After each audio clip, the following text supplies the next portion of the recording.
Black Ops 6 is a really good game, and today I want to talk about it, more specifically, the campaign. Yeah, I'm in that little weird section of any Call of Duty fan where, like, I'm not here for the multiplayer, I'm not here for the zombies, I'm here for the campaign. And this one is really, really good. And I think that comparing it to especially Cold War and even the other Black Ops games, it's definitely one of the best. But hopefully I can provide a new perspective that you maybe haven't heard before, because unlike most fans of this series, I'm new to this, so I'm not nostalgic for this series. I didn't grow up loving the golden age of Call of Duty from like 2008 to 2012. I didn't love playing those games on my 360 so long ago. I'm new to this.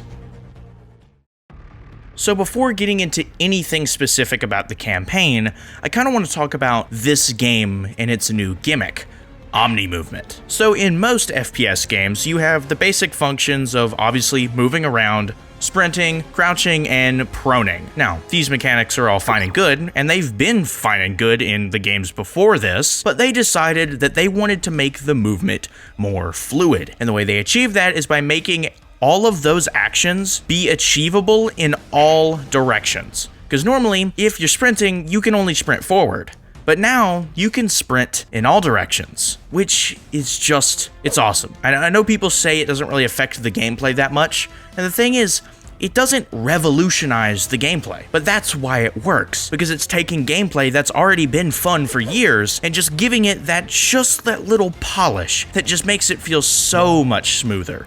It's the small things that count in this type of game. And that's why I think this type of change works, because it's not offensive. It doesn't actively damage the game, which is what I would say the jetpack era of Call of Duty does, because it doesn't even feel anything like a Call of Duty game. It's not taking the same thing and then trying to improve it. It's just kind of changing it for the sake of changing it. Like, it's just, I think it was too much. And understandably, it doesn't really work. But this does work. This is changing the movement in an actually beneficial way, not a way that damages the game or just is altering it just for the sake of altering it. It's actually good progress towards making these games even better. And really, that can be said about this whole game in general. It's not afraid to be different, but it's not different in a destructive way. I would say that all the times this game actually tries something different, it works, like almost every single time, and that's why I think the campaign is so great, because it has a level of variety that just hasn't existed in a Call of Duty campaign before. It's truly impressive how well this game juggles going from traditional Call of Duty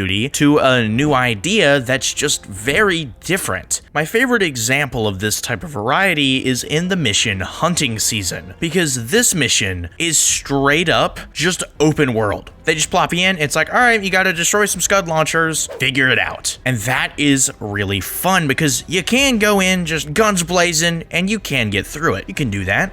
Or you can visit some of the extremely large number of points of interest. Oh my gosh, like when I opened the map, I was like, oh my gosh, like that really shocked me. You also get to restock. There's so many options, and that is so much fun. It's just completely different. It's just totally new. This is like, if you show me this, I wouldn't think it's Call of Duty, and I don't mean that in a bad way. I mean that in a good way, to show that people always talk about the series getting stale, and this is truly different, but I think it's in a good way, and like I've been saying, it's in a non-destructive way. But what I love about it is that it doesn't just stay completely different. They realize that this is a new thing, and not everybody's gonna be the biggest fan of it. Some people are here for just the linear getting from one place to another with some bad guys in between, and that's why it works, because right after this open world mission, you're right back to the linear run and gun action. And like I've been saying, that's why I like it so much. It's able to be different, but not be too different.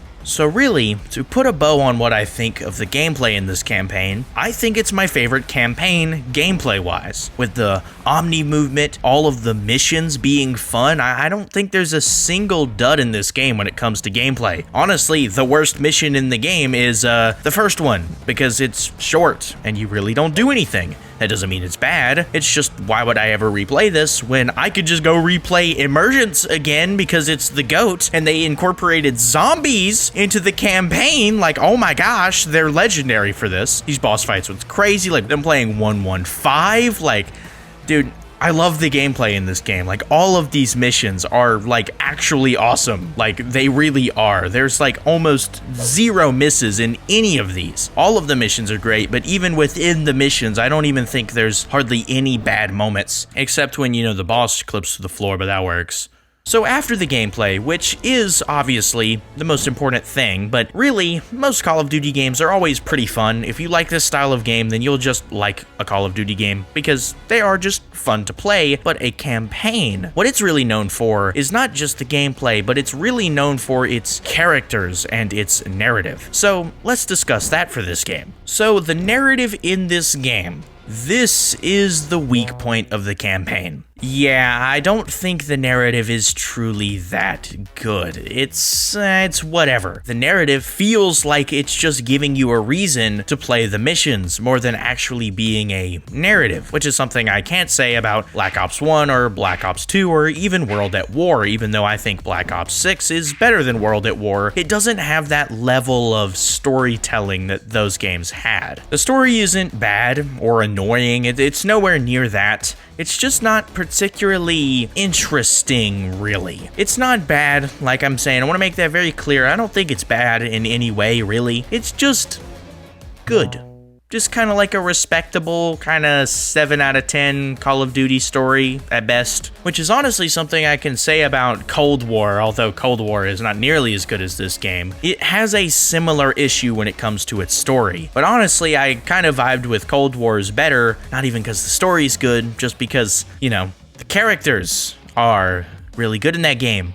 Mostly because they're not really from that game, and that's why I think it even worked at all in Cold War. With that said, that's a pretty good segue over to the characters, and I think I like them a lot, actually. I don't know why, but for me, I just kind of like instantly connected with like flipping Felix. I don't know why. Mostly because I felt compelled to go through this entire dialogue sequence to talk to him while he was just cooking. I don't know what compelled me to do that, but I really liked it for some reason. I vividly remember this. It was just interesting to me, and I think that these dialogue boxes, which can also be said about Cold War, do a good job of just fleshing out the characters.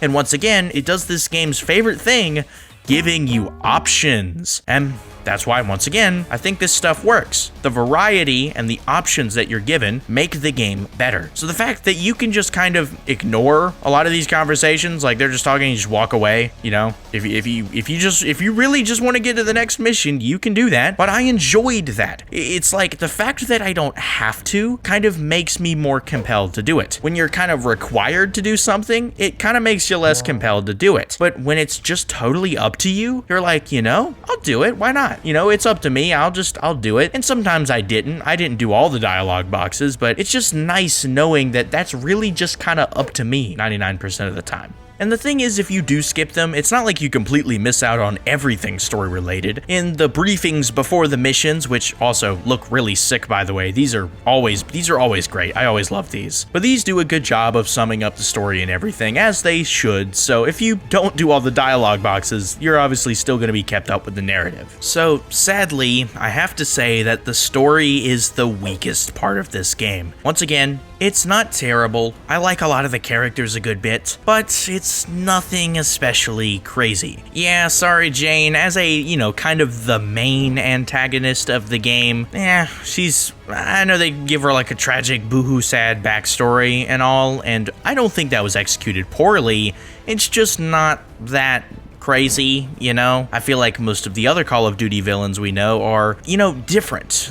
It's not just woman got, you know, her parents got killed by a mysterious figure in the night. Like, don't get me wrong, that's pretty flippin' awful. I would not wish that on anybody, but like, that exact narrative has been done like 50 trillion times in fiction. Now, of course, Do I think the revenge character thing that's been going on, is that especially original? Not really, but definitely more so than this. And speaking of this in question, I kind of want to talk about the final part of this game in its own section. Now, yes, I know this technically includes gameplay, but I kind of wanted to keep this for its own section because this is the part of the game that's people are very iffy on it. Some people like it, some people don't like it. And honestly, I don't really see the hate. I played through this section and I thought it was really, really cool. Some of my favorite scenes in any of the Black Ops games are the ones where the characters start tripping out. This is always a fun part of the game to see unfold, especially Black Ops 1 when Mason's walking through this hallway. This is just cool. I love this type of stuff. And I love how they expanded on the concept in Cold War to make it a dedicated part of the game. And then this game takes it even another notch up, where this is part of a 2-hour final mission where you go from this to defending the Rook. And I think this mission works really well because once again, it's doing a good job of balancing the old and the new. The old comes in defending the Rook. It's nothing crazy. You're just having to shoot bad guys as they come over the hill. It's nothing insane. And they do a good job of keeping the variety up because you have to visit all the different sides of this house. And it works. It's just fun. You're having to defend a building. It works. And then you go over to these weird mind-bending sections that are part of the game where you're having to fill in this mirror. You have to see Jane's past. A lot of crazy stuff happens, and I really like this section too, having a little bit of some puzzles in there, and then once again, incorporating zombies into the campaign.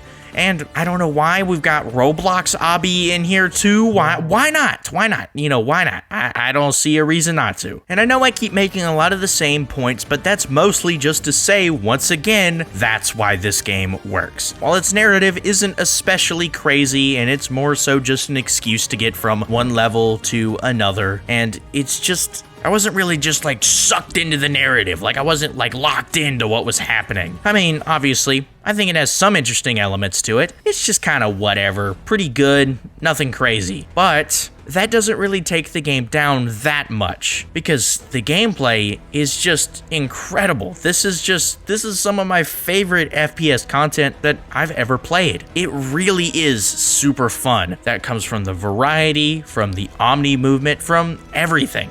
This game was just fun from the start to the end, and it didn't really feel like it had low points, but it sure as heck did have high points, and that is one of the best things I can say about any game. So yeah, that's about it for what I think about the game itself. There is one more thing I want to touch on, and that is the soundtrack. Dude, this is one of the best Call of Duty soundtracks, no question. It is fire, dude, pure flames soundtrack. And like everything else in this game, I would say that this soundtrack is not afraid to do something different. Straight up, how do you go from normal, more orchestral, the typical kind of Black Ops music, and then you just have Buying Time in there, which just sounds like a Mick Gordon track?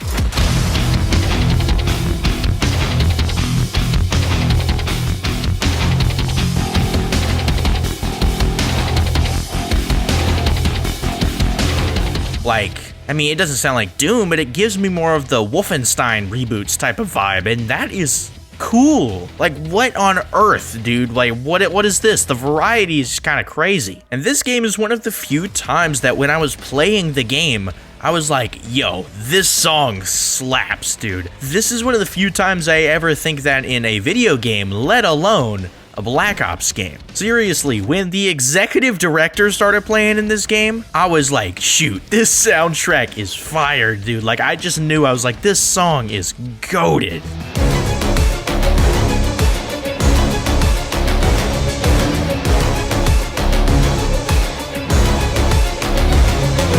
And that's what I have to give it props for. You can say a soundtrack is good when you listen to it on Spotify or whatever, but a soundtrack is just a different level of good when you're playing the game. And when you're playing especially a shooter game where, it's kind of loud, you don't normally have peace and quiet in these type of games to really take in the music, but even then you think, wow, this music is really good. That is an impressive feat, and that's what I have to give this game a ton of credit for. Shout out Jack Wall, you're the GOAT. You've been please, I swear if this guy leaves Call of Duty, the soundtracks might be cooked. So that about wraps up what I think of Call of Duty Black Ops 6. I really like this game, and I would say that's not coming from a point of recency bias or just new fan talk because I've only played Warzone and Modern Warfare 3 Reboot. It's because I've played all these games in such a short time span and I just got completely hooked to this franchise, and I can say that this is one of the best. Not the best, but definitely one of. So hopefully throughout this video, I hope that I might have provided an interesting perspective for someone who's maybe just getting into Call of Duty, such as myself, or maybe someone who's a veteran, a fan who's been playing these games for a long time. Because I just think that I'm kind of in a position that I don't really hear people talk about a lot, because not to sound mean or anything over here, but I'm sorry, most of y'all kind of old heads who just don't allow the new games to be good. Really, the COD cycle is actually a real thing, and as a Sonic fan, we don't have no flippin' Sonic cycle, that's a myth, but y'all actually, y'all actually do got the flippin' Call of Duty cycle, like, that's actually real. I don't know how strong the honeymoon phase thing is with this game,